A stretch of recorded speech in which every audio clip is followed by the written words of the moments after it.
자, 지금까지는 비선형 모형에 대한 일반적인 얘기 혹은 이제 공통적인 얘기를 한 거예요. 그래서 MLE를 가지고 우리가 이제 가설 검증을 어떻게 할 수 있는지 뭐 이런 거에 대해서 얘기를 한 거고요. 지금부터는 구체적인 사례를 좀 살펴보도록 하겠습니다. 그래서 먼저 어떠한 그 케이스를 살펴볼 거냐면 종속 변수가 취할 수 있는 값이 두 개인 경우에 이제 그러한 종속 변수 우리가 이제 바이너리 변수라고 얘기를 하잖아요. 그래서 종속 변수가 취할 수 있는 그 결과가 값이 바이너리 아웃컴인 경우에 우리가 어떠한 비선형 모형들을 사용할 수 있는지에 대해서 얘기를 할 거고, 그리고 그 종속 변수가 역시나 마찬가지로 그 노미널 변수긴 한데 취하는 값의 수가 3개 이상인 경우가 있을 수도 있거든요. 이제 그러한 경우에는 그 바이너리 모형 혹은 이제 바이노미얼 로지스틱 모형이랑 크게 다르지가 않기 때문에 여기서는 종속 변수가 취할 수 있는 값의 수가 2개인 경우에 대해서 좀 디테일하게 얘기를 하고, 그 멀티노미얼 로지스틱 모형에 대해서는 간단하게 설명을 하고 그냥 넘어가도록 하겠습니다. 크게 다르지가 않습니다. 자, 그리고 역시나 마찬가지로 바이노미얼 그 로지스틱 모형 같은 경우에는 여러분들이 기계학습 시간을 통해서 공부를 했고, 그 다음에 제가 그 MLE의 전반적인 얘기를 하면서도 어느 정도 다뤘기 때문에 크게 어려운 건 없을 거고 새로운 내용도 그렇게 많지는 않을 겁니다. 그래서 좀 빨리빨리 넘어가도록 할게요. 자, 일단 비선형 모형을 사용을 하기 위해서는 우리가 이제 MLE를 가지고 그 파라미터의 값을 추정을 하게 됩니다. MLE를 사용을 하기 위해서는 일단 무엇을 먼저 만들어야 되는 거죠? 혹은 먼저 준비를 해야 되는 거예요. likelihood 펑션을 먼저 여러분들이 생각을 해야 돼요. 자, 근데 likelihood 펑션은 기본적으로 어떻게 정의가 된다고요? 혹은 어떻게 표현이 된다고요?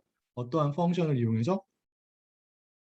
joint probability density 펑션을 이용해서 표현이 된다라고 얘기를 했죠. 어떠한 가정하에서 서로 다른 종속 변수들이 어떻게 분포가 되어 있다라는 가정하에서의 joint density 펑션이 되는 거예요. 그렇죠? 그러면 이렇게 표현이 될 수 있겠죠.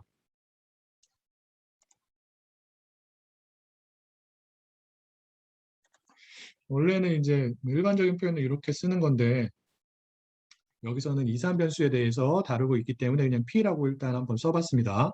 자, 그러면 여러분들이 먼저 그 다음에 해야 되는 게 무엇이냐면 얘가 뭐예요? 이렇게 표현할 수도 있죠. PDF가 무엇이 되는지를 생각을 해야 돼요. 무엇에? 여러분들이 다루고 있는 종속 변수가 갖는 분포의 PDF가 무엇인지를 생각을 해야 된다고요. 자, 그런데 지금은 y라고 하는 변수가 취할 수 있는 값이 0하고 1 밖에 없는 경우이기 때문에 이 변수가 어떠한 분포를 따른다라고 우리가 생각할 수 있냐면 버눌리 분포를 따른다라고 생각할 수 있는 거죠. 아까 얘기한 것처럼. 맞을까요? 그렇기 때문에 이 likelihood 펑션에 들어가는 PDF로 어떠한 PDF를 사용하면 되는 거예요. 어떠한 분포의 버눌리 분포의 PDF를 사용하면 된다고요. 걔가 이렇게 표현이 된다라고 얘기를 했습니다. 그래서 얘를 여기에 넣어주면 돼요. 그리고 다시 한번 강조를 하지만 MLE에서는 likelihood 펑션을 그대로 사용하는 게 아니라 log likelihood 펑션을 사용을 한다. 그래서 log를 붙이면 이렇게 되는 거죠. 그리고 실제 데이터 분석에서는 여기 log likelihood 펑션에 들어가 있는 이 파라미터를 우리가 독립변수에 대한 함수로 표현을 한다라고 얘기를 했고요. 로지스틱 회귀 모형 같은 경우에는 얘를 어떠한 펑션을 가지고 표현을 한다고요? 얘는 다시 쓰면 이게 되는 겁니다. 얘를 로지스틱 펑션을 가지고 표현하게 되면 걔는 로지스틱 회귀 모형이 되고요. 그리고 줄여서 로짓이라고 로진 모형이라고 표현하기도 합니다. 그리고 또 어떠한 모형이 있냐면 이 모형이 있어요. 자, 로지스틱 모형 같은 경우에는 지금 이 파라미터, 즉 y가 1일 확률을 표현하기 위해서 어떠한 펑션을 쓴 거예요? 얘를 쓴 거죠. 대문자 람다잖아요. 얘가 어떠한 펑션이에요? 로지스틱 펑션이라고요. 이거죠.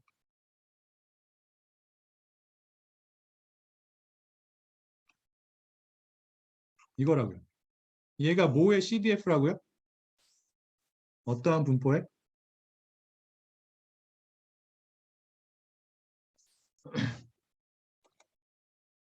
예, 표준 로지스틱 분포의 CDF가 되고 그러한 CDF를 우리가 대문자 람다를 사용해서 표현을 합니다.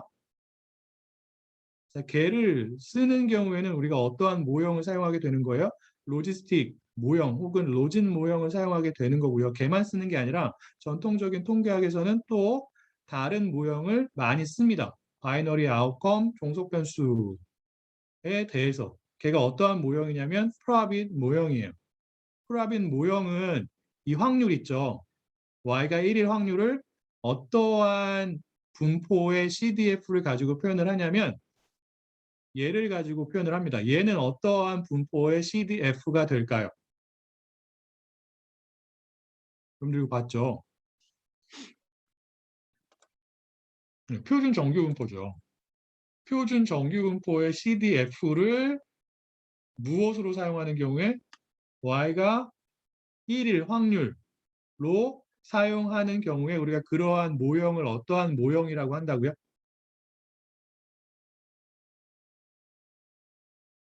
어떠한 모형이 되는 거예요? 네, 프라빗 모형이 되는 거죠. 자, 그래서 표준 정규 분포의 CDF는 이렇게 표현할 수 있잖아요. 맞나요? 무엇을 어떠한 또 다른 펑션을 적분을 했더니 표준 정규 분포에 대한 CDF가 나온 거예요. 그럼 얘는 이 안에 있는 얘는 어떠한 펑션일까요?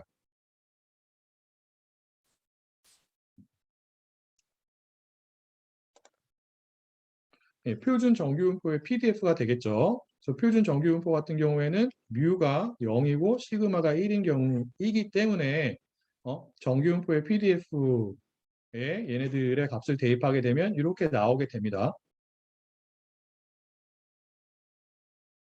자, 그래서 다시 한번 얘기를 하지만 종속 변수가 취하는 값이 두 개인 경우에 통계학에서 일반적으로 많이 쓰는 모형이 무엇과 무엇이라고요?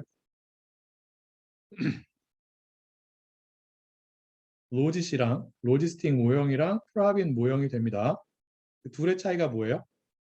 y가 1일 확률을 어떠한 분포의 CDF를 가지고 표현하느냐에 따라서 구분이 되는 거죠.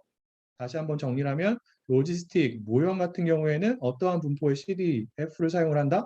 표준 로지스틱 분포의 CDF를 사용하는 거고 프라빈 모형은 어떠한 분포의 표준 정규 분포의 CDF를 사용을 하는 모형이 된다라는 겁니다.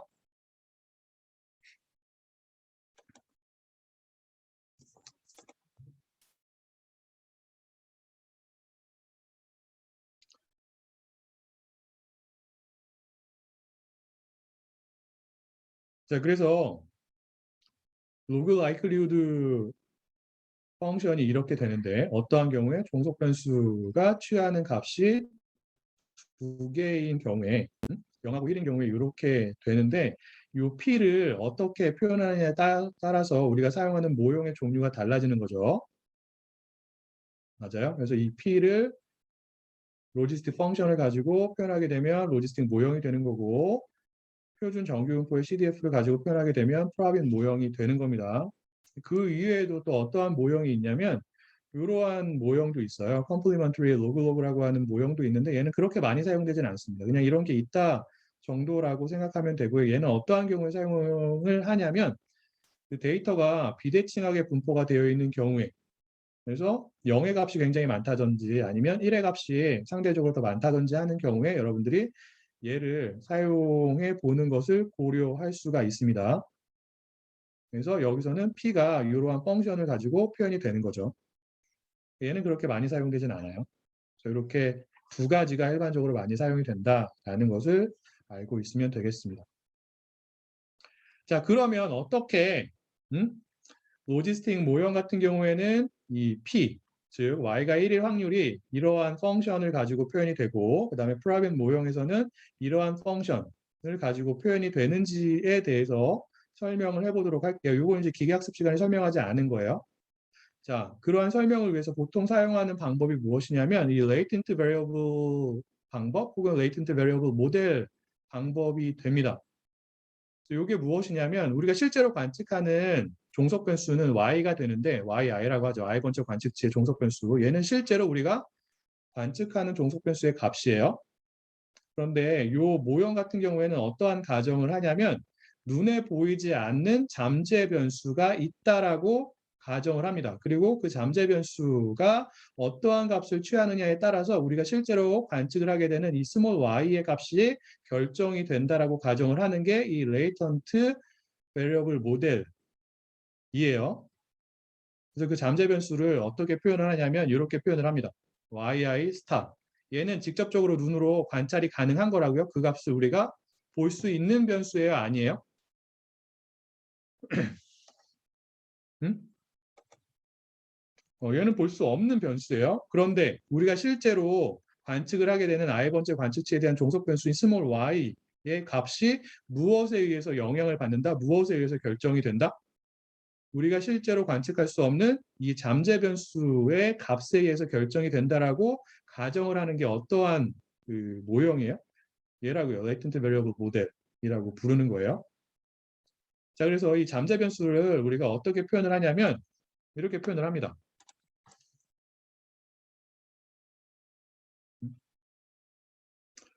자, 요게 우리가 알고 있는 거죠. 요것을 다시 쓰면 이런 식으로 쓸 수 있는 거예요. 그리고 얘는 에러항이라고 생각하면 됩니다. 역시나 마찬가지로 눈에 보이지 않는. 자, 그래서 스몰 yi의 값이 어떻게 결정이 된다라고 가정을 하냐면 이렇게 가정을 하는 거예요. 자, 잠재 변수의 값이 0보다 큰 경우에는 스몰 yi가 어떠한 값을 취한다고요? 1의 값을 취하는 거고요. 그리고 잠재 변수의 값이 0보다 작거나 같은 경우에는 우리가 실제로 관측하는 스몰 i의 값이 0의 값을 취한다라고 가정을 합니다. 자, 그러면 우리가 알고자 하는 게 뭐예요? 얘죠? 맞나요? 얘라고요. 그런데 얘는 뭐랑 같은 거예요? 잠재 변수를 가지고 표현하게 되면 자, y가 정확하게 쓰면 이제 아래첨자 i를 붙여야 되겠죠. yi가 1인 경우는 잠재 변수의 값이 몇보다 큰 경우라고요? 얘는 뭐랑 같아요? 잠재 변수의 값이 무엇보다 클 확률과 동일한 거예요? 이거랑 동일한 거죠. 맞나요? 다시 한번 써보겠습니다.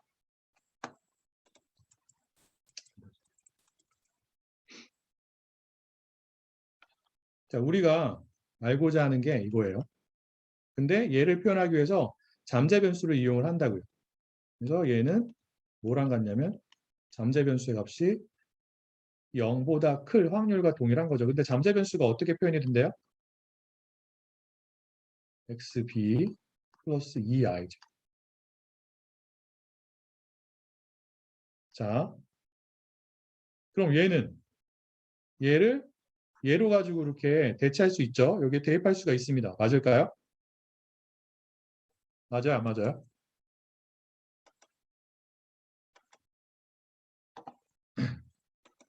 맞죠? 그럼 어떻게 되는 거예요? 얘는 뭐랑 같아요?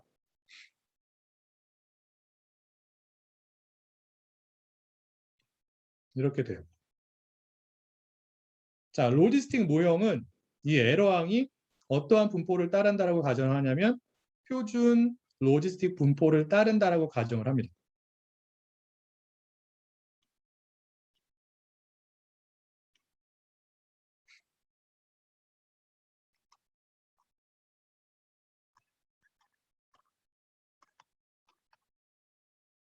자, 표준 로지스틱 분포도 여러분들이 구글에서 찾아보면 알겠지만 표준 정규분포랑 비슷하게 생겼어요. 평균이 얼마고? 평균이 0이에요. 그 양쪽이 대칭입니다. 한번 찾아보세요. 이따 한번 보여줄 건데. 그 다음에 프라빈 모형은 이 에러항이 어떠한 분포를 따른다? 어떠한 분포를 따르는 경우에 그 모형이 프라빈 모형이 될까요? 자, 프라빈 모형은 이 확률을 어떠한 모형의 CDF를 가지고 표현한다라고 제가 얘기를 했어요. 이전 슬라이드에서. 표준 정규 분포죠. 표준 정규 분포.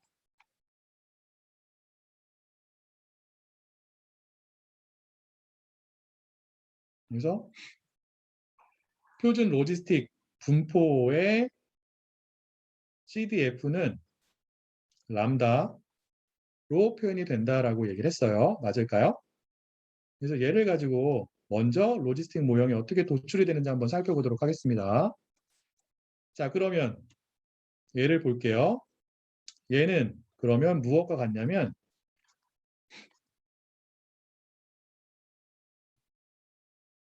얘랑 같죠.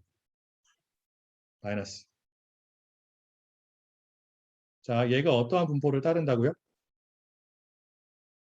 얘가 표준 로지스틱 분포를 따른다고 했어요. 근데 표준 로지스틱 분포는 어떠한 분포하고 그 형태가 비슷하다고요?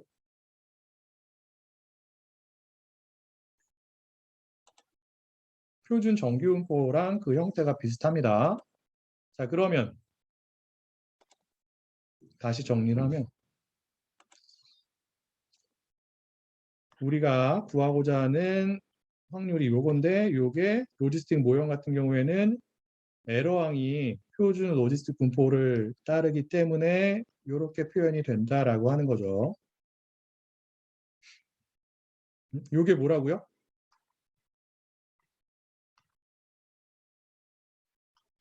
이거예요. 자, 그러면 이 i가 어떠한 분포를 따르냐면 이러한 표준 로지스틱 분포를 따릅니다. 0이고 양쪽이 대칭인 거예요. 자, 여기서 마이너스 xb가 여기 있다라고 가정을 할게요. 그러면은 요 확률은 이 분포에서 요거 이제 PDF가 되겠죠. 어떠한 영역의 크기랑 동일해요? 이쪽 영역의 크기랑 동일해요? 아니면 이쪽 영역의 크기랑 동일해요? 1번이랑 동일한가요? 2번이랑 동일한가요? 이 확률은 여기는 2i가 들어가겠죠. 자, 2번이랑 동일합니다. 맞나요? 자, 근데 표준 로지스틱 분포는 0을 기준으로 좌우가 대칭이라고요? 그렇지 않다고요? 대칭이에요? 그렇지 않아요? 표준 정규 분포랑 거의 비슷하다고 얘기를 했죠. 좌우가 대칭이에요. 맞아요? 대칭입니다. 그러면 이 2번에 해당하는 영역의 크기가 왼쪽에도 이렇게 표현이 될 수 있겠죠. 맞아요? 이쪽이랑 똑같을 거라고요. 2 프라임이라고 쓰죠. 그럼 여기는 얼마가 될까요? 여기는 마이너스 xb가 되겠죠. 왜? 여기가 마이너스 xb이기 때문에. 그럼 얼마예요? xb죠. 그럼 이 영역의 크기를 이 표준 로지스틱 분포의 CDF를 가지고 표현하면 어떻게 표현이 되죠? 얘는 뭐랑 같은 거예요? P. 이거랑 똑같은 거죠. 얘를 CDF를 가지고 표현하면 어떻게 되는 거예요? CDF가 이렇게 대문자 람다로 표현이 된다고요. 이 안에 뭐 들어가야 돼요? 여러분들 지 분포 테이블 봤었잖아요. 그쵸? 이 영역의 크기는 여기에 뭐가 들어가는 것과 동일한 걸까요? 여기 뭐가 들어가야 돼요?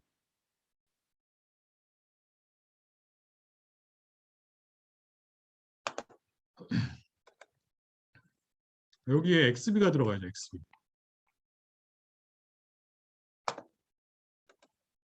여기가 XB잖아요. 여기가 XB.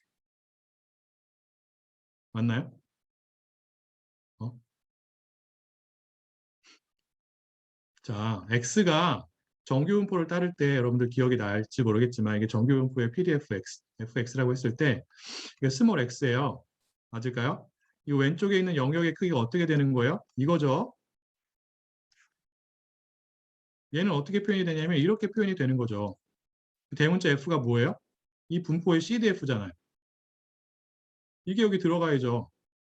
그럼 여기의 값이 여기에 들어가야죠. 맞아요? 어? 여기까지 이해됐어요? 안 됐어요?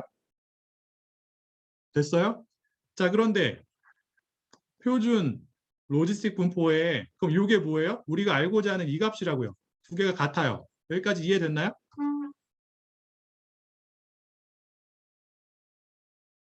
여기까지 이해됐어요?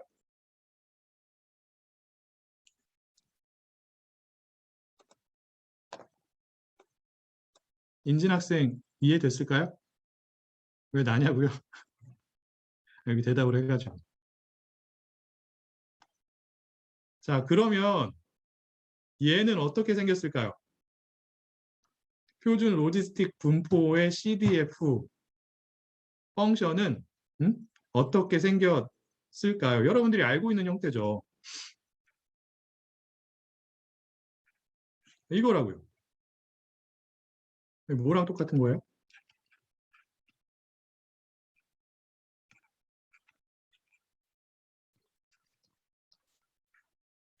이거랑 똑같은 거라고. 그래서 이게 뭐가 되는 거예요? 로지스틱 모형에서 이게 우리가 알고자 하는 이게 되는 거죠. 그래서 y가 1일 확률이 왜 이렇게 표현이 되는지 알겠어요? 로지스틱 분포에서? 음?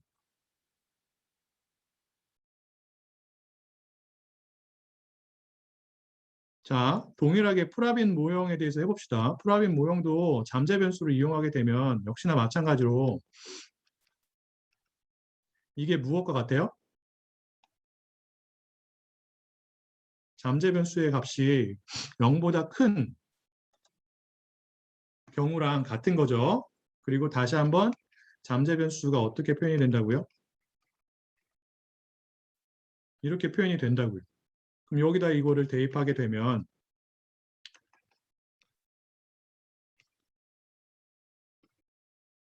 이렇게 되죠. 자, 프라빈 모형 같은 경우에는 이 에러항이 어떠한 분포를 따르는 경우일까요? 로지스틱 모형은 에러항이 표준 로지스틱 분포를 따르는 경우였어요. 아까 얘기했었죠. 이게 어떠한 분포를 따르는 경우? 그렇죠. 표준 정규 분포가 됩니다. 맞아요. 그래서 표준 정규 분포의 CDF를 우리가 이렇게 쓸 수 있었죠. 음? 파이 대문자하고 네. 일단 이렇게 쓰죠. 이렇게 쓸 수 있었어요. 이게 뭐라고요? 표준 정규 분포의 CDF가 되는 거예요. 자, 그러면 얘를 다시 쓰게 되면 이 확률을 다시 쓰게 되면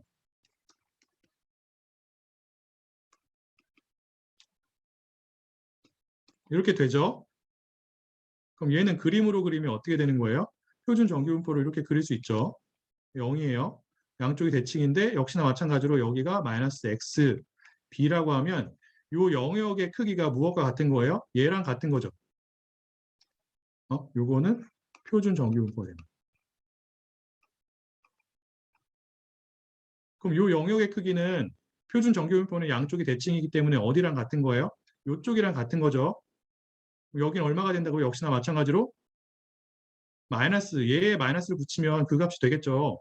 대칭이기 때문에 여기가 3이면 얘는 마이너스 3이 된다고요. 맞아요?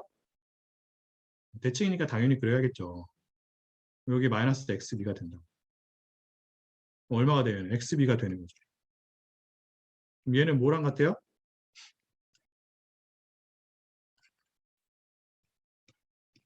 이렇게 되죠. 그런데 이 아이가 표준 정규분포를 따르기 때문에 CDF를 가지고 표현하게 되면 이렇게 표현이 되는 거예요. 이게. 그래서 이게 프라빈 모형에서 사용하는 뭐예요? 얘죠, 얘. 이 확률값. 응? 표준 정규분포의 CDF. 그래서 정리를 하면 이렇게 되는 거예요.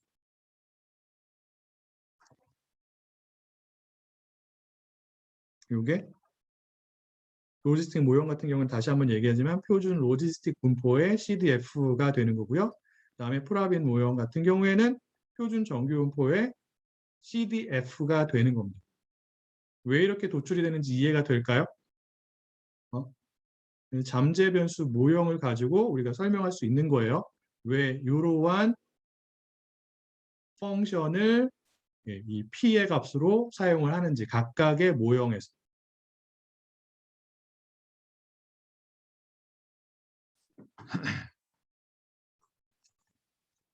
표준 로지스틱 분포는 이렇게 생겼어요. 표준 정규 분포랑 거의 비슷하게 생겼죠. 되고요. 이거 그냥 넘어가도록 하겠습니다. 직접 한번 돌려볼게요. 그래서 logistic.r이라고 하는 R 파일을 보면 짧은 코드가 들어가 있고요.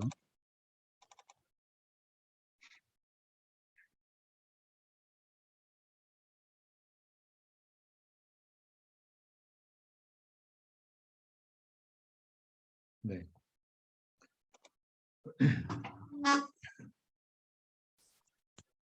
그래서 종속 변수가 무엇이냐면 요거예요. INS. 요거는 그 private insurance를 가지고 있는지 그렇지 않은지예요. 그래서 private insurance를 가지고 있으면 그 값이 1이고요. 그렇지 않으면 0인 바이너리 변수가 됩니다. 그리고 바이너리 변수이기 때문에 우리가 역시나 마찬가지로 로지스틱이나 프라빈 모형을 사용할 수가 있는 거예요.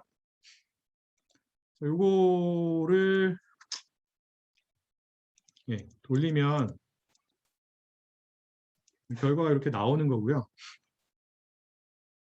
그래서 독립변수로 리타이어를 했는지 여부, 그 다음에 나이가 어떻게 되는지, 그 다음에 하우스 스테이터스가 어떻게 되는지, 그 다음에 인컴이 어떻게 되는지, 에듀케이션이 어떻게 되는지, 결혼을 했는지 그렇지 않은지, 그리고 히스패닉 계열의 사람인지 그렇지 않은지를 가지고 이렇게 표현을 한 겁니다. 이게 파라미터에 대한 추정치가 되죠. 즉 BI에 대한 추정치가 되는 거예요. 자, 여기에서 여러분들이 기억을 해야 되는 게 무엇이냐면 이 BI의 값이 의미하는 게 무엇인지를 생각을 해야 된다고요. 얘는 기울기의 의미를 갖는다고요? 그렇지 않는다고요? 비선형 모형에서 파라미터의 값은 혹은 파라미터는 기울기의 의미를 가져요? 그렇지 않아요? 같지 않죠. 당연히. 자, 우리가 지금 구한 값이 뭐냐면 로지스틱 모형에서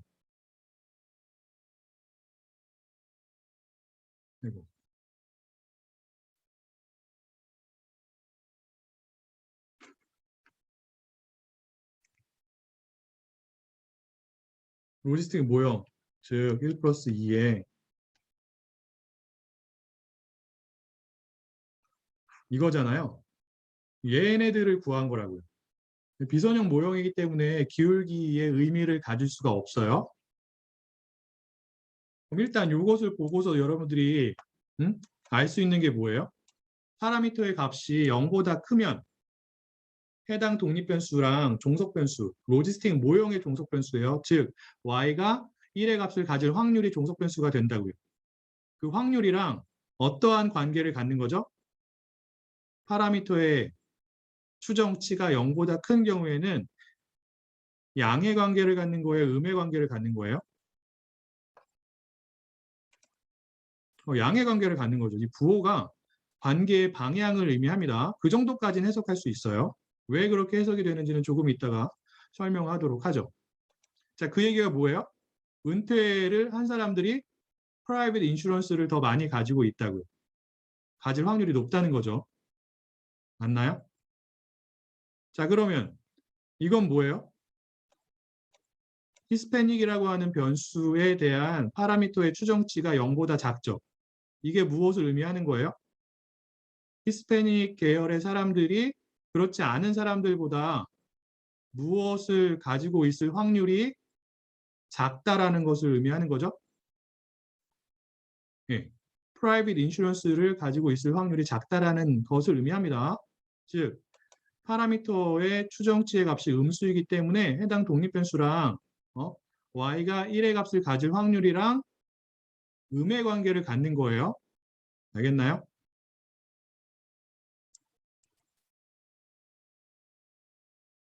자, 그런데 여러분들이 선형회계 모형을 다시 한번 살펴보도록 할게요. 선형회계 모형에서 선형회계 모형이든 비선형회계 모형이든 보통 관심이 있는 게 무엇이냐면 마지널 이펙트예요.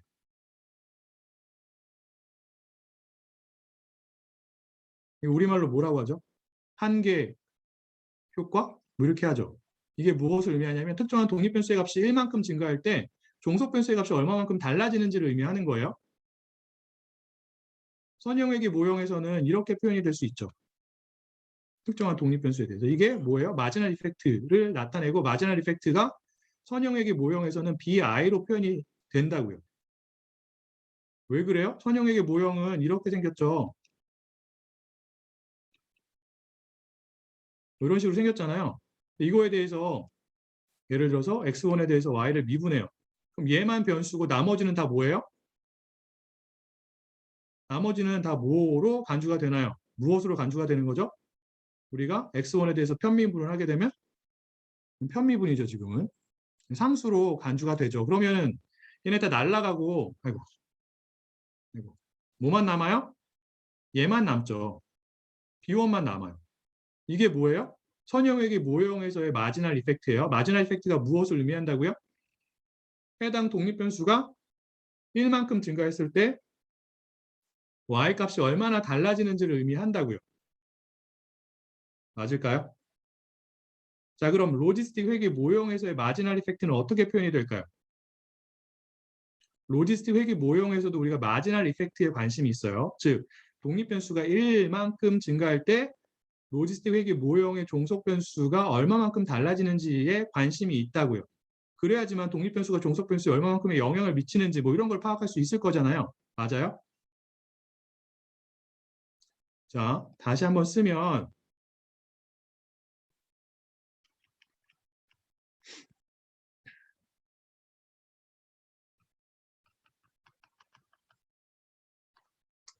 이렇게 되죠. 오늘 다시 쓰면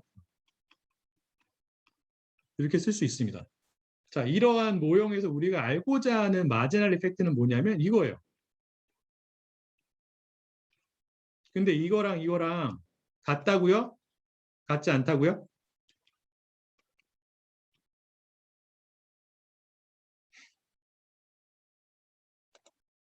같지 않죠?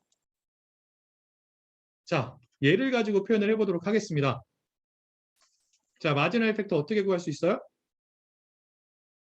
이거를 하면 되죠.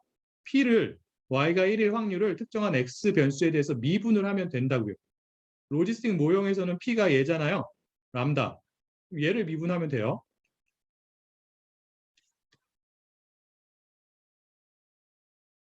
그럼 얘는 얼마일까요? 자, 여러분들, 자, 이거를 보면은 람다하고 뭐랑 똑같은 거예요? 똑같죠? 이거를 X1이라고 하죠. 설명을 쉽게 하기 위해서. 이게 X1. 자, 이 함수를 X1에 대해서 미분하면 어떠한 결과가 나올까요? 이건 뭐예요? 합성함수죠. 여러분들 합성함수 미분 알아요? 다 알죠?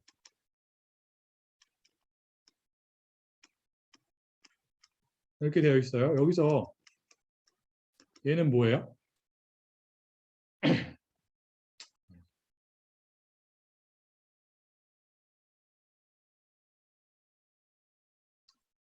합성함수 미분은 경사관법에서도 굉장히 많이 나오는 거잖아요. 그렇죠? 이거 알고 있어야 돼요. 자, 어떻게 되죠?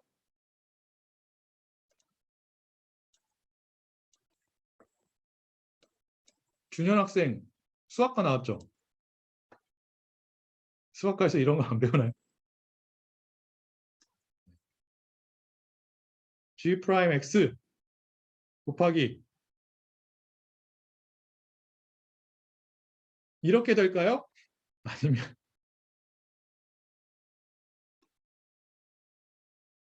이렇게 될까요? 민준 학생 맞췄어요. 이번 주엔 상이 없어요.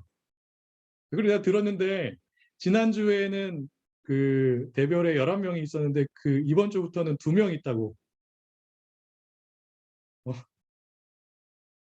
음료수 먹고 다 간 건가요, 집에? 이제 안 오나요?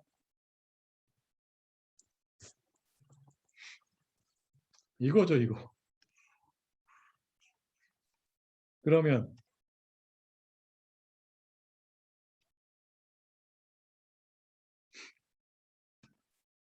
얘는 어떻게 되죠? 이 안에 거를 이게 이제 GX죠. 안에 걸 미분해서 먼저 밖으로 나와요. 그럼 뭐만 나와요? 이 안에 거가 또 다른 함수잖아요. X에 대한. 뭐만 나와요? B1만 나오겠죠. X1에 대해서 미분하면. 맞아요? 그리고 뭐 어떻게 되는 거예요? 이거의 람다 이렇게 되죠. 자, 이게 뭐라고요? 로지스틱 모형에서의 뭐? 어? 마지널 이펙트라고요. 마지널 이펙트. 마지널 이펙트가 무엇을 의미한다고요? x의 값이 1만큼 증가했을 때 종속 변수의 값이 얼마나 많이 달라지는지를 의미한다고요. 여기서는 로지스틱 모형에서는 종속 변수가 뭐예요? y가 1일 확률이죠. 그리고 걔가 표준 로지스틱 분포의 CDF를 가지고 표현이 되기 때문에 마지널 이펙트가 이렇게 표현이 된다고요. 근데 얘를 미분하게 되면 얘가 어떻게 된 거예요? 얘가 지금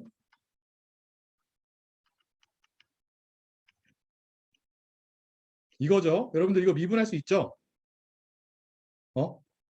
분수의 미분 제가 알려줬었죠. 그래서 얘를 미분하게 되면 어떻게 풀어지게 되냐면 미분을 할 필요 없습니다. 이렇게 표현이 돼요. 이게 뭐라고요? 이게 이거예요. 자, 그래서 로지스틱 모형에서 마지날 이펙트를 보면은 파라미터의 값 곱하기 이 부분이 붙어 있는 거죠. 알겠어요? 그래서 얘만 가지고 우리가 마지날 이펙트를 얘기할 수 없다고요. 마지날 이펙트는 이 부분이 들어가요. 이 CDF 펑션의 미분값이 들어간단 말이에요. 자, 이 왼쪽을 볼게요. 얘는 0보다 항상 클까요? 아니면 0보다 작아질 수 있을까요? 자, 얘는 뭐라고요? 다시 한번 얘기하지만 뭐의 CDF예요? 확률 분포의 CDF예요. 그 중에서도 표준 로지스틱 분포의 CDF라고요. CDF이기 때문에 그 값이 뭐하고 뭐 사이예요? 0하고 1 사이죠. 0이 되거나 1이 되는 경우는 거의 없습니다. 자, 그러면 얘는 그 값이 몇하고 몇 사이일까요? 역시나 마찬가지.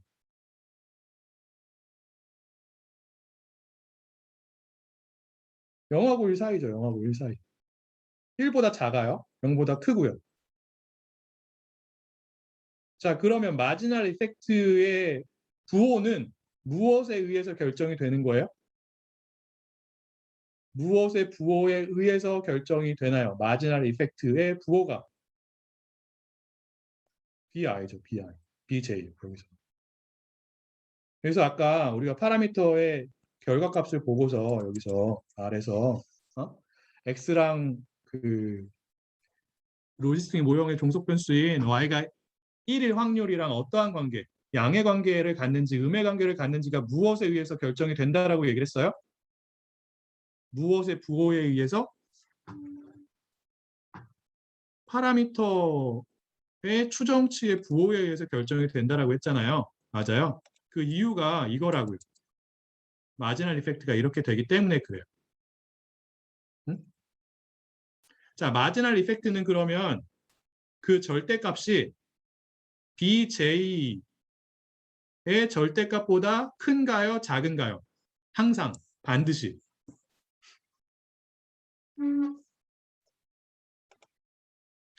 작죠. 왜? 이 곱해지는 이 부분이 0하고 1 사이기 때문에 그래요. 절대 1이 될 수 없어요, 여기는. 알겠나요? 자, 그리고 마지널 이펙트가 어떠한 값들의 영향을 받아요? 보면 이 안에 있는 이 값에 의해서 달라지죠. 이 안에 있는 이 값이 무엇을 의미한다고요?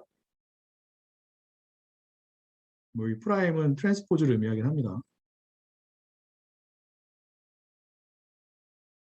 이렇게 되잖아요. 다른 변수의 파라미터 값과 다른 변수의 값에 의해서 영향을 받아요. 마지널 이펙트가 어디에서? 비선형 모형에서는. 그 얘기는 무엇이냐면 독립 변수의 값이 구체적으로 얼마냐에 따라 가지고 마지널 이펙트의 크기가 다 달라진다고. 특정한 독립 변수의 마지널 이펙트가 다른 독립 변수가 어떠한 값을 갖는지에 따라서. 어? 선형 모형에서는 마지널 이펙트가 하나밖에 없었죠. 맞을까요? 선형 모형이기 때문에 그래요. 응? 하지만 비선형 모형에서는 특정한 독립 변수에 대한 마지널 이펙트의 값이 무엇에 영향을 받는다? 무엇의 값에 따라서 달라진다? 모형에 존재하는 독립 변수들의 값에 따라서 달라진다라고 하는 거예요. 그래서 우리가 보통 어떠한 마지널 이펙트 값에 관심이 있냐면 얘에 관심이 있어요. 특정한 하나의 마지널 이펙트 값이 아니라 평균 마지널 이펙트 값에 관심이 있습니다. 그래서 독립 변수들이 갖는 값들이 샘플 데이터에 여러 개 있을 거잖아요.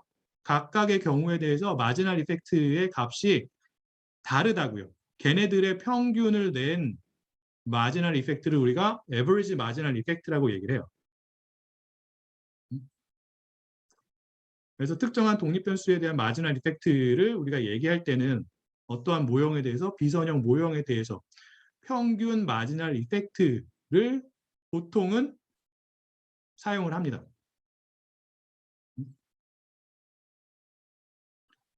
그래서 예를 보면 예를 들어서 x 프라임 b가 이렇게 되어 있다라고 할 때, 그리고 여기 이제 b1이라고 할 때, 얘는 뭐예요? 그러면 요 x1이죠, 여기가. 이거라고요. x1이 y가 1일 확률에 대해서 갖는 마지널 이펙트예요. 그게 x1의 값에 의해서만 달라지는 게 아니라 x2의 값이 얼마인지에 따라서도 달라진다고. 그래서 우리가 샘플 데이터에 존재하는 x1이 갖는 값들이 여러 개 있겠죠. 맞아요? 그리고 x2가 갖는 값들이 여러 개 있을 거잖아요. 각각의 값들에 대해서 무엇을 구할 수가 있어요?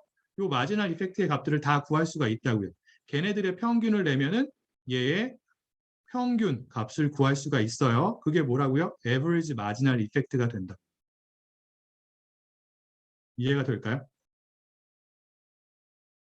그래서 비선형 모형에서의 마지널 이펙트와 선형 모형에서의 마지널 이펙트가 어떻게 다른지를 여러분들이 잘 기억하는 게 굉장히 중요합니다. 요거는 다음 시간에 조금 더 설명을 하도록 할게요.